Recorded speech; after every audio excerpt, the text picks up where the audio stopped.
guys, it's Sunday today. Mga super mom, super lola. Last mass na kami nagsimba. Yung 8 na misa kasi kanina, sustos ko.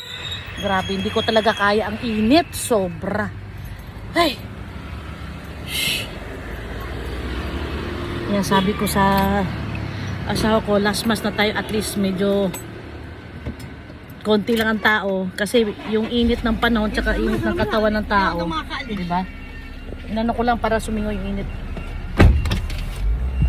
Yan.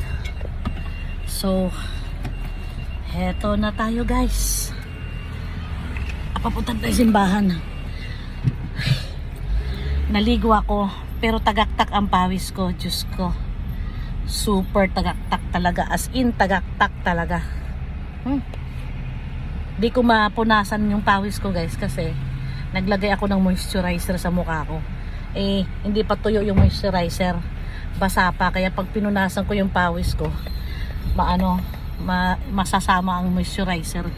Kaya, hinahayaan ko lang dumalo yung pawis. Yan.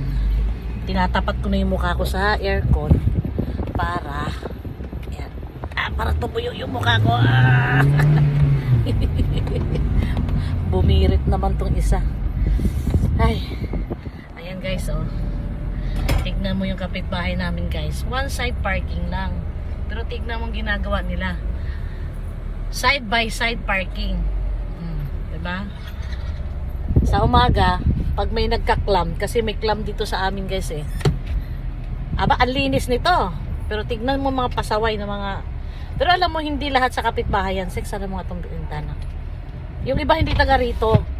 Kahit may sticker. Kasi dito kami sa barangay namin, may mga sticker ng mga kotse dito para... Saan pumarada? Ha?